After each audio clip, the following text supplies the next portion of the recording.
నమస్తే, welcome to our channel. నేను మీ సిరి. వైసీపీలో మంత్రిగా ఉన్న రోజా గారు అయితే నగరి నియోజకవర్గంలో ప్రచారం కోసం వెళ్తే కానీ అక్కడ ప్రజలు మాత్రం ఆమెని తరిమి కొట్టారని, సెలవుమని కూడా తరిమి కొట్టారని చెప్పేసి మనకి వార్తలున్నాయి. మనం ఆ వీడియోస్ కూడా చూడొచ్చు. సో ఈ అంశాన్ని మనకి వివరించడానికి మనతో పాటు ఉన్నారు ప్రముఖ TDP official sports person Suryadevara Latha గారు. నమస్కారం మేడం. నమస్తే.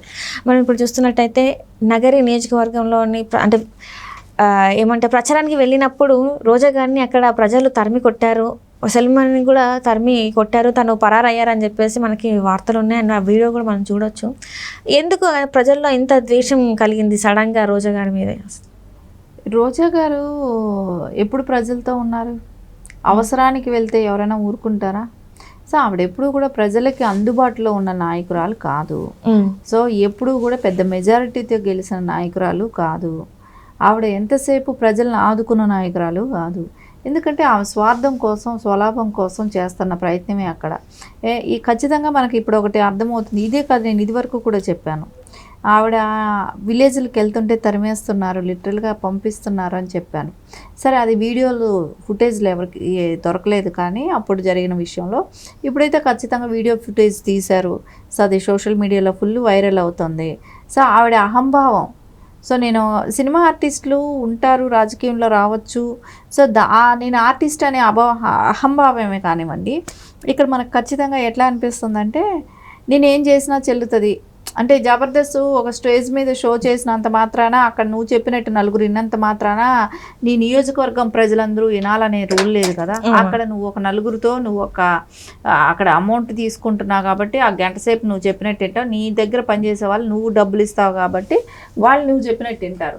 అంతేగాని నువ్వు ఖచ్చితంగా ఎలా నువ్వు అట్లాంటి ఆలోచన, అందరూ రాష్ట్రమే కాదు నియోజకవర్గం ఉన్న కూడా నా మాట వినాలి, నేను చెప్పిందే చేయాలి, నేను ఎప్పుడంటే అప్పుడు వెళ్తాను, సో నేను వాళ్ళ సమస్యలు పట్టించుకోను, నాకు వాళ్ళు ఓటేయాలి అనే ఒక దీంతో అహంభావంతో ఉంటుంది. సో ఆమె చేసే పనులన్నీ తెలిసిన విషయమే. ఆవిడ ఎవరిని ఆదుకున్న వ్యక్తి కాదు. అక్కడ అట్లని పార్టీ వాళ్ళ క్యాడరు నాయకులను కూడా ఎవరిని ఆదుకున్న వ్యక్తి కూడా కాదు స్వతహాగా. ఆవిడ చేస్తున్న ఈవిడ దందాలన్నీ కూడా తెలిసిన ప్రజలకి. ఎందుకంటే ఎక్కడికెక్కడ దోచేయటమే, ఇసుక కానీ మైనింగ్ కానీ మొత్తం అసలు గ్రావెల్స్ కానివ్వండి. సో కొండల్ని పిండి చేసేసింది. సో అక్కడ మొత్తం ఎక్కువ భాగం అడవి ప్రాంతం కూడా ఉంటుంది, రూరల్ ప్రాంతాలు ఎక్కువ ఉంటాయి. సరే, ఎస్వీపురం అని చెప్పి వడమలపేట మండలం ఆ విలేజ్కి వెళ్ళింది. అక్కడ ఎస్టీ కాలనీ ఉంటుంది. ఆ కాలనీకి ప్రచారానికి వెళ్ళింది. సో వాళ్ళు అడ్డం నిలబడిపోయి, నువ్వు రావద్దు, నువ్వు ఇక్కడికి రావాల్సిన అవసరం లేదు, ఇన్ని రోజులు రాని దానివి ఇప్పుడు ఎందుకు వచ్చావు, నీకు ఇక్కడేం పని, ఇప్పుడు ఓట్ల కోసం వస్తావా, నువ్వేం చేసావని ఓట్లు అడగటానికి వచ్చావు అని ఒకటే దూషించటం కానివ్వండి, తనని మాట్లాడటం కానివ్వండి జరిగింది. సో ఆ ఎస్టీ కాలనీ వాళ్ళందరూ కూడా అడ్డం పట్టడం జరిగింది. అక్కడ నుంచి ఆవిడ పారిపోవటం జరిగింది. ఇంకా అంటే వీడియోస్ తీయొద్దని చెప్పి అందరినీ లాక్కున్నారంట. వీడియోస్ తీస్తుంటే అందరూ సరే తీయకని చెప్పేసి లాగారంట. కానీ అయినా కొంతమంది వీడియో తీసి సోషల్ మీడియాలో పెట్టడం కూడా జరిగిపోయింది. సరే, ఇవన్నీ చూస్తుంటే ఆవిడకి ఇప్పటికి ఎందుకు వస్తుంది రండి, 5 ఏళ్ళు రాని ఆలోచన బుద్ధి ఇప్పుడు ఎందుకు చిటుక్కన వస్తుంది? సరే, అవతల ఆవిడ వెనకాల క్యాన్వాయ్ కూడా లేదండి. ఆవిడ 1-2 కార్లతోనే, ఆవిడ పక్కన ఒక ఇద్దరు, ఆవిడ వెళ్తుంటే ఒక ఎమ్మెల్యే క్యాండిడేట్, యాక్చువల్లీ ఆవిడ మినిస్టరు, ఆవిడ వెళ్తే దగ్గర ఒక 50 మంది అయినా వెళ్తారు, 100 మంది అయినా ఉండాలేమో, కానీ ఉంటారు. కానీ ఆవిడను ఇంకో 10 మంది కూడా ఉండట్లేదండి ఆవిడతో. ఖచ్చితంగా 10 మంది కూడా లేరు ఆవిడకి. అంటే ఒక క్యాంపెయిన్ చేయడానికి వెళ్తే ఆ ఊరి వరకు వెళ్తే అక్కడ వాళ్ళు వస్తేనే తప్ప, ఒక కారు వెళ్తే, అంతేగాని ఆవిడ వెనకాల వెళ్ళే మార్బలం కానివ్వండి, ప్రజలు కానివ్వండి, ఎవరు కూడా లేదు. అందరూ కూడా ఆవిడని అంత చీదరించుకుంటున్నారు. అంత విరక్తి వచ్చింది ఆవిడ అంటే. ఎప్పుడెప్పుడు ఎలక్షన్ వస్తుందా, అంటే నగిరి నుంచి తరిమి కొడదామా, నగిరి నియోజకవర్గంలో కూడా ఆవిడ బహుశా ఉండకపోవచ్చు. ఎందుకంటే వాళ్ళందరూ కూడా చెప్తున్నారు ఆవిడ ప్రీప్లాన్డే. ఇప్పుడు ఎలక్షన్లో గెలిస్తే ఉంటుంది, ఓడిపోతే వెళ్ళిపోతుంది. సో అక్కడ గెలిచినా అప్పుడప్పుడు పిక్నిక్ స్పాట్ లాగా, టూర్ లాగా వెళ్ళి అక్కడ కొద్ది రోజులు స్పెండ్ చేసి వస్తుందే కానీ ప్రజల సమస్యల కోసం ఏమీ అక్కడ వెళ్ళదు. ఇంకోటి ఏంటంటే అక్కడ సమస్యలే కానివ్వండి, అక్కడ దందాలే కానివ్వండి, అవన్నీ చూసుకోవాలంటే వాళ్ళ అన్నయ్యలు, భర్త ఉన్నాడు కాబట్టి ఖచ్చితంగా వాళ్ళు ఎమ్మెల్యేలాగా ఫీల్ అవుతూ ఉంటారు.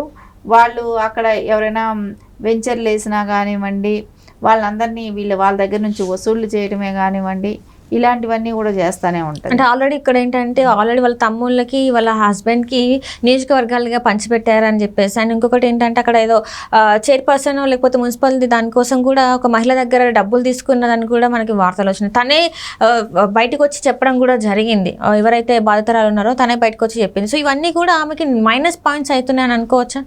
వాళ్ళ అన్నలు అసలు మొత్తం వసూళ్ళు చేసే పని డ్యూటీ వచ్చి వాళ్ళ అన్నల పని. సరే, ఇద్దరు అన్నలు అదే డ్యూటీ చేస్తుంటారు, భర్త కూడా అదే పని చేస్తుంటాడు.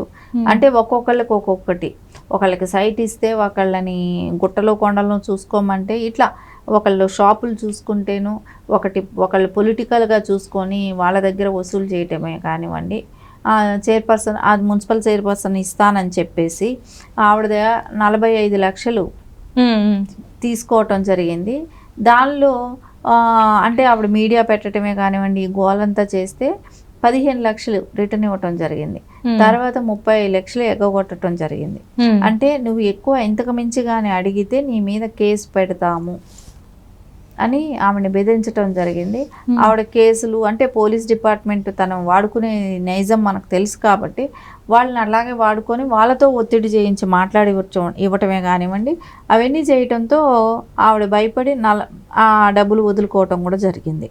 సో అంటే ప్రతి పోస్ట్కి ఆవిడ డబ్బులు అడిగి తీసుకోవటమే కానివ్వండి.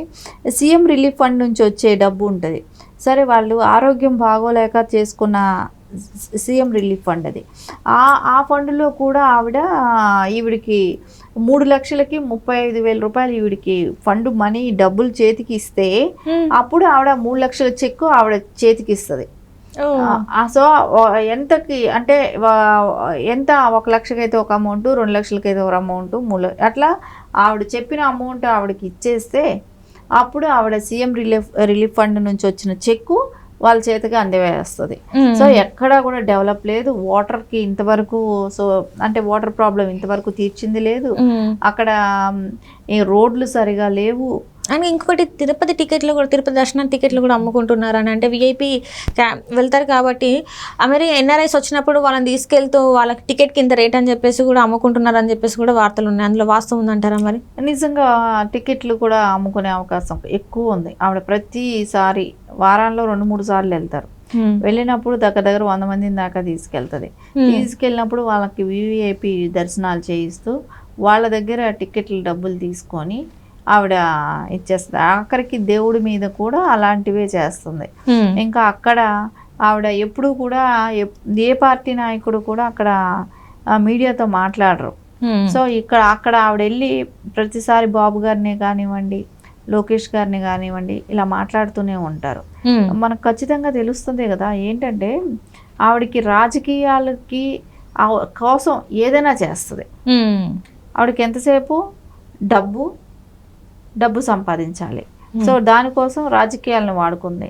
రాజకీయాల్లో ఉండటం కోసం ప్రజలను వాడుకుంటుంది. అంతే, అంతకుమించి అక్కడ వేరే ఏమీ జరగట్లేదు. ఆ డెవలప్మెంట్ అనేది శూన్యం. సో ఇప్పుడేమో అపోజిషన్ లీడర్ అయిన ముద్దుకృష్ణనారాయణ గారు అబ్బాయి వచ్చి, వాళ్ళ కుమారుడే కదా ఆయన, భానుప్రకాష్ గారు వచ్చి చాలా సక్సెస్ఫుల్గా, అంటే జనాల్లో కూడా విపరీతమైన స్పందన. సో ఖచ్చితంగా అయితే ఇప్పటికి ఎవరిని అడిగినా అక్కడ సర్వేలు తెలుసుకున్నా కూడా భానుప్రకాష్ గారు అత్యంత మెజారిటీతో గెలుస్తారని ఖచ్చితంగా అందరూ చెప్తున్నారు. Right, thank you so much.